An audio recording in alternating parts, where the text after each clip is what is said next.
Okay, this is Peeta and Phil's Roadmap to Success. Now, normally I film these at the end of the session. I did film this one at the end of the session. Well, filmed one at the end of the session, but I got some corruption on my phone and lost the file. So recreating this a little bit after the session. My memory is probably not going to be as fresh as it was during the session. So if there's anything I leave out of here that we talked about in the session, please message me. I'm here available for you anytime. I don't care if it's years after the session. Now, because I don't have the videos from our session, I have a video above going over the leave it exercise, which I think is really going to help, and I articulated that in the write-up.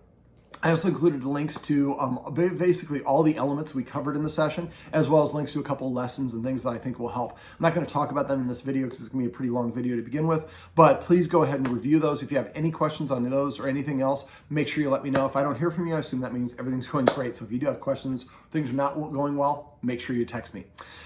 So basically we started off, I noticed that Phil was lacking confidence, to say the least. He stayed in the other room, he ran away, didn't want to engage. When there were sounds that were interesting to him, he would kind of peek around the corner, but that was about it. The guardians, the family has 3 young children who are very young and very high energy. And as a result, the dogs don't get as much exercise as the guardians would like. So I did take the dogs out and walk them separately. There seemed to really be a big impact on both dogs. Now for Phil, and I've talked to the client since the session and in between the session filming this, and according to them, Phil is doing a lot better. Now what I usually like to do in sort of situations like Phil's is I like to recreate situations where the dog can have positive experiences. Now, it's going to be important for the guardians to intercede. Peeta is, I don't say dominating him, but tries to take as much stuff as Peeta can. And that's not Peeta being conniving. That's just Peeta wanting. And that's fine. The dog's job is to want. Our job as humans is to be a guardian and to create a safe environment. Now, for dogs, remember, anything a dog is doing in your presence that you don't disagree with is looked at as having your seal of approval. So if Phil has a toy and Peeta walks over and just sits next to Phil, that's Peeta's way of trying to take Phil's toy. Dogs try to do this through posturing as opposed to just physically taking it. That happens too. But Peeta coming and approaching Phil while he has food or a high value item is very inappropriate. That is a way of Peeta trying to challenge Phil for it and waiting for Phil to give up and walk away, and then Peeta would take it. And so the guardians need to make sure they intercede as soon as they see that. If Phil has a bully stick or something, and I'd love to have you guys get more bully sticks and some things for them to chew on, but if Phil has something like that, and Peeta tries to approach, or Peeta finishes his first and comes over and tries to take Phil's, you got to stay at least 6 feet away. If you have to, you can stand up and get in between Peeta and Phil and walk towards Peeta. Problem is, Peeta has been challenged by the dad of the family, who's a little, I don't want to say, nothing egregious, but is a little bit more confrontational and a heads-on approach in terms of when the dogs disagree. Problem is if a dog has a resource guarding problem, the worst thing you can do is take the item away, because the whole fundamental issue of resource guarding is I'm worried that you're going to take my stuff. And so the more we take the stuff, the more that validates their perception. So what I do for resource guarding is actually, ironically, the same sort of thing that I would recommend you do for Phil. So what I would do for Phil is arrange to have people come over, make sure that, and have Peeta outside or upstairs, or have somebody take Peeta out for a walk. So the idea is Phil needs to have one-on-one situations so he can kind of develop these things himself. If a treat's on the floor, Peeta's going to come over and take that treat instead. So what I usually do, let's say I would have, basically I would try to close off the room so Phil can't actually leave the room, because that's what he likes to do. He likes to flight, and that's a good coping mechanism, but it's not going to be helpful if we're trying to rehabilitate him. So what I did was I waited for Phil, and we had Peeta kind of sequestered so Peeta couldn't get the treats. I just threw a treat halfway distance between me and Phil. At first, Phil wouldn't take it. So then I threw it halfway distance between that treat and Phil. So if this is 100%, I threw it at 50%, the first one. Phil wouldn't come and take it. It was too close to me. So I threw another one at 75% away from me. So 25% of the way closer to him. And finally, he came over and took that one. He took it and then ran away. Took it and ran away. And we kept on pressing this. And as I did it, I went from 75%, 60, 50, 40, 30. Eventually, Phil was taking them out of my hand. Now, what I wasn't saying is, here, Phil, here's a treat. Hey, Phil, come and get this. I was throwing a treat and I didn't say anything after that. Phil gets to make his own decisions. So Phil feels empowered. I can come over and take a treat. I come over when I want to, not when they want to. They're not trying to entice me. When I come over towards them, even if it's only one step, I come towards them, take one step, and then something good happened. I get this delicious piece of treat. I use the Stewart's freeze-dried beef liver, which I call doggy crack, because dogs just fiend for it, and he loved it. And so gradually we were able to get him. This took 10 or 15 minutes, but he eventually was taking treats out of my hand.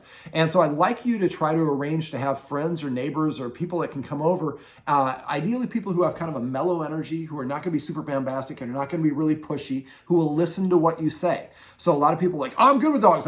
No, Phil needs a dog. Phil needs a non-confrontational, and it's not even confrontational, but just a very low level of engagement. So Phil can make all the decisions because Phil just is not very confident about the situation. So another great thing to do is get Phil some one-on-one time on walks, which I took both dogs outside of the house to see how they did on walks. They both did great, but it was wonderful to see Phil he perked up, and it was just like he was experiencing things. At first he wasn't. He was just kind of meandering around. They started sniffing, and then I dropped a couple treats. And so, the idea is we want him to start living life. It's not fun for him just to sit in the back. And when he's around with Peeta tries to take all of his stuff, so he kind of feels like he can't, he's kind of sequestered in the back of the room. And then when people come over, he doesn't want to have anything to do with them, so he self-sequesters. And so that's just really not a healthy thing for him to do, is self-isolate, just like it isn't for humans. We thirst, and especially right now during Corona, we're all thirsting for that contact and that interaction. Dogs also need that. They're very social creatures. So I'd like to make sure that you try to get Phil a minimum of a walk every day, even if it's only, I'm going to put the kids on the front porch and I'm going to walk Phil 3 houses down and 3 houses back, because I can't, with 3 little kids, it's a lot of production. But the idea is it's really important for Phil just to have a couple of minutes a day. It'd be wonderful if we can get him like 20 or 30 minute walk, but even if just like a 5 to 7 minute walk a day, so he gets stimulated, he gets out of the house, he gets moving forward. It'll help with his appetite, it will help with his confidence, it will help with relaxing, especially if he's doing some sniffing, which we want the dogs to sniff outside as much as possible. It's very relaxing for them, but it's stimulating. And so just like us, sometimes somebody breaks up and they have a bad breakup, they kind of self-hibernate for a couple weeks, and as your buddy of them, you go over there and it's like, hey buddy, we're going out and we're going to go take you to the bar, we're going to go to the restaurant, we're going to do something for fun. We got to get you out of the house. Same principle applies. So another great thing that you can do is teach Phil some new tricks and commands. That's one of the things I talked about in the write-up. I included a link on how to do some clicker training, how to prime the clicker, as well as how to do some basic training. Just like us, when we learn new skills or commands, we kind of feel better about ourselves. Phil also will feel better about himself if he knows new tricks or commands, and those are also nice ways to redirect his attention. So if he is worried about somebody that came into the house, and you move him a little bit further away and then ask him to do a sit and a down, bang you're dead, or whatever the commands are, now Phil is not thinking about the person, he's kind of performing. Now keep in mind, if Phil won't take a treat or won't sit, he's not being obstinate, it's just the person is too intense. So I think he has cortisol in his blood. I think he probably has a little bit of PTSD, as strange as that sound for dogs. PTSD is having cortisol in your blood for too long a period of time. Cortisol is the stress hormone. It helps us. It gives us a heightened sense of awareness. For short periods of time, it's helpful. Long periods of time, it can lead to PTSD. And I think that's a little bit of what's going on with Phil. That combined with lower confidence and self-esteem, and there's a number of issues. So I'd like to see if you guys can, and I know it's a busy house, you got a lot of stuff going on, you're working, you got the kids and everything else, but right now during Corona, we have more time than we typically do.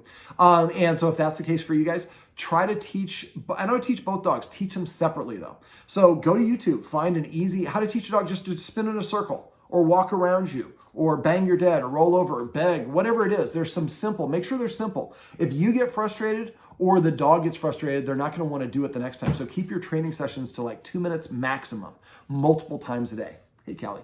And so the idea is now we're gonna start building up the dog's self-esteem and confidence by teaching new tricks or commands. Just pick one trick, work on that trick with each dog separately. Just try to do 2 minutes with one dog, 2 minutes with the next dog.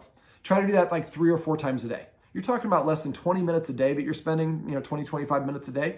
But the dogs are going to start picking these things up, and it's going to help deepen the leader-follower dynamic or create a healthier leader-follower dynamic. And right now, Peeta challenges Dad because Dad's been a little bit confrontational about with objects and things like that. And Peeta might have some resource guarding issues.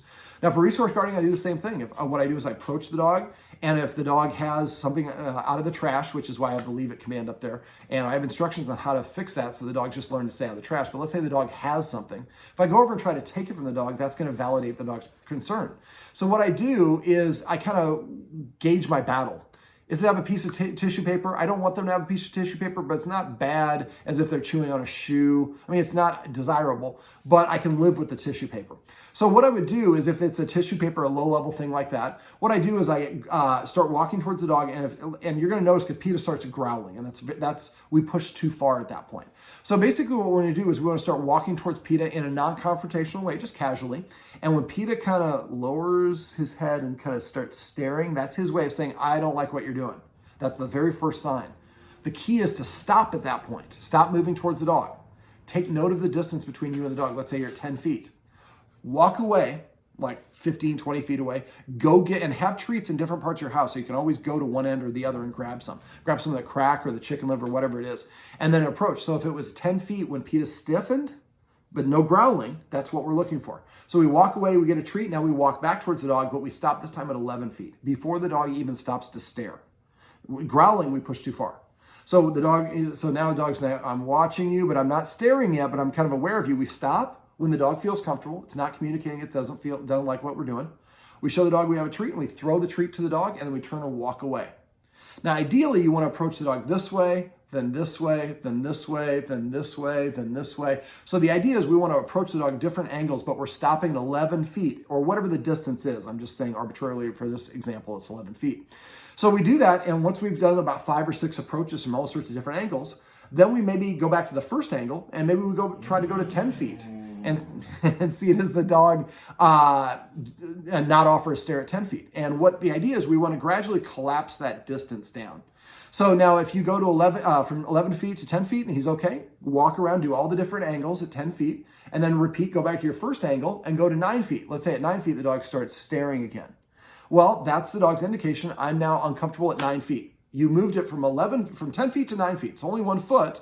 But that's 10%. That's a good progress report. So if the dog stares at that point, I walk away, wait for the dog to stop staring, and then I come back and I stop at 10 feet again, throw one more treat. You always want to make sure the last iteration is a positive one.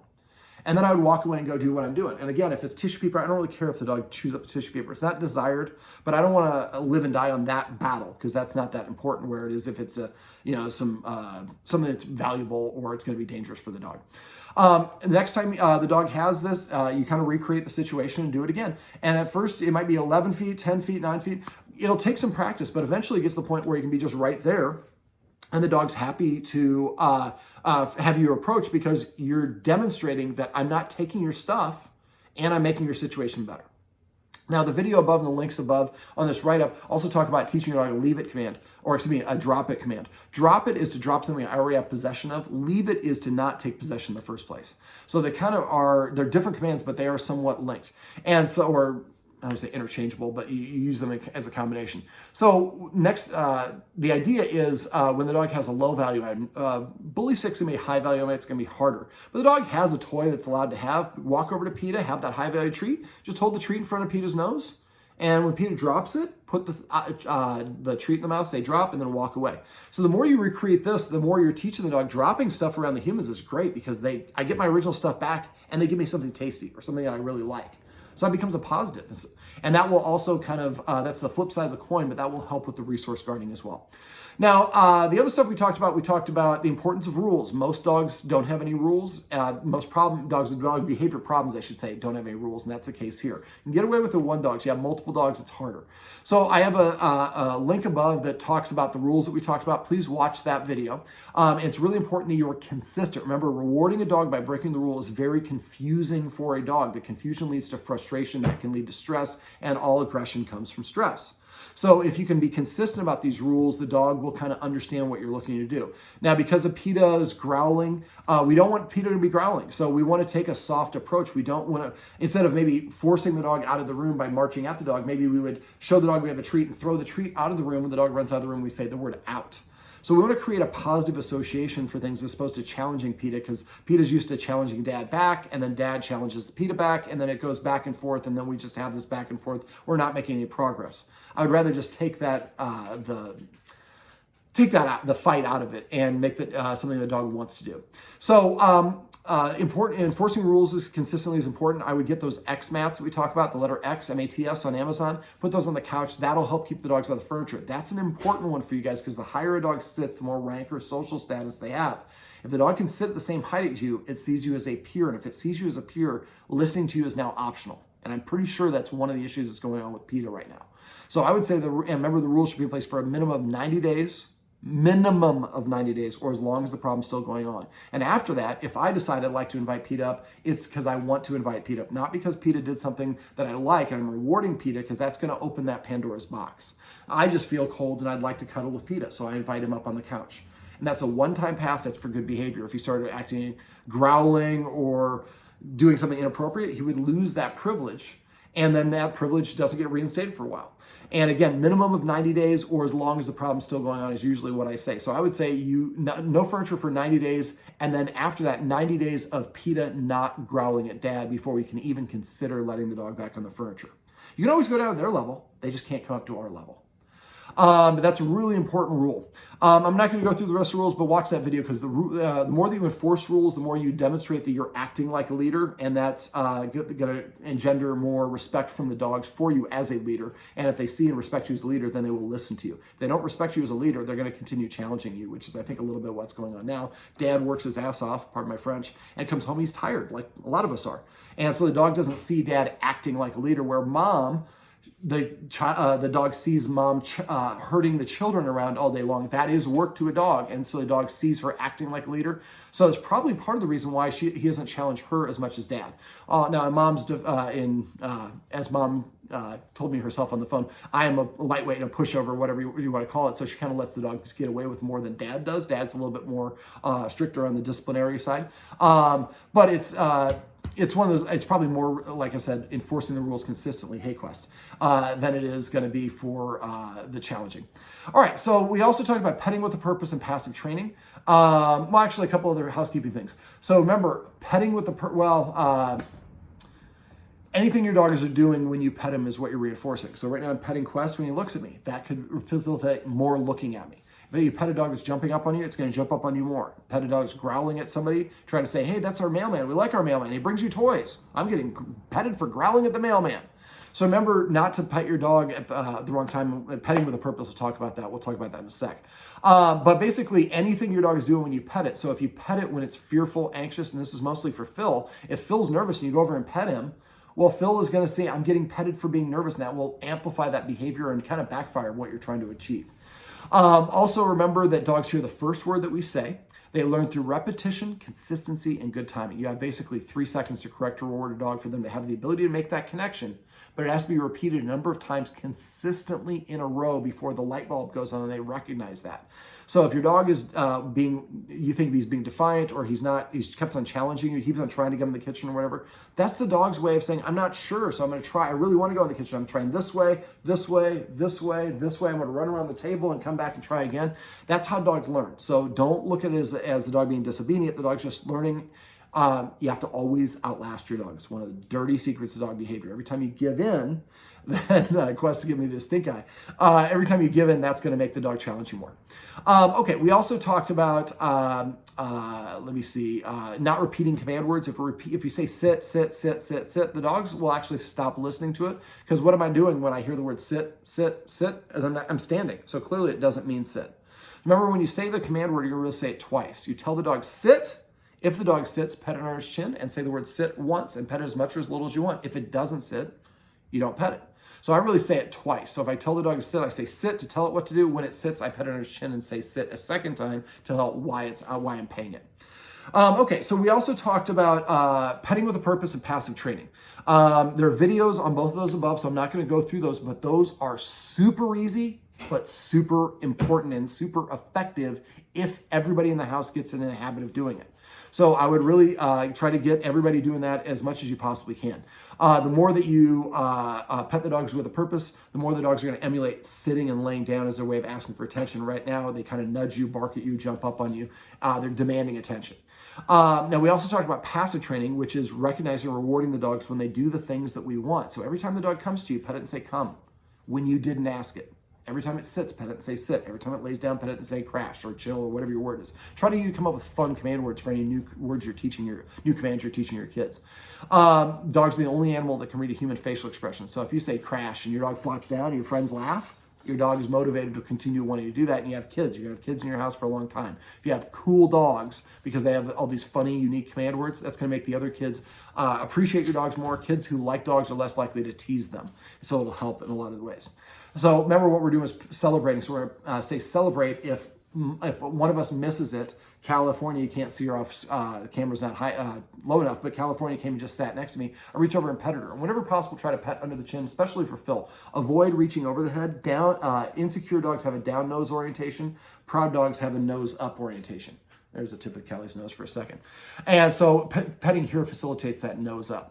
Watch the videos and links above, because there's a whole lot more information here that I probably would ever put in there, but you guys were moving away, and so I wanted to give you guys a whole bunch of stuff to work on. If you have questions on it, please text me or call me. You can email me as well, but sometimes it takes me about a week to get to emails because I get about 100 a day.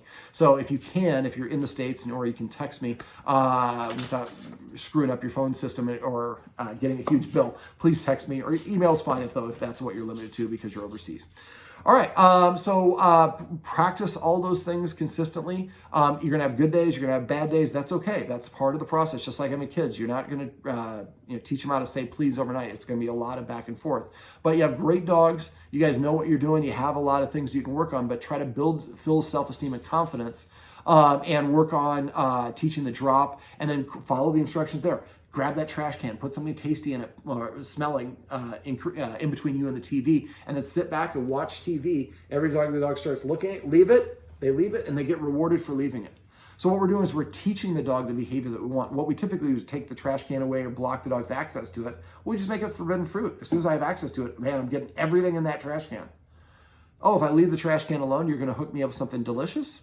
Okay. And now I'm practicing not getting in the trash can, and after doing that enough, the dog just learns just to stay out of the trash can.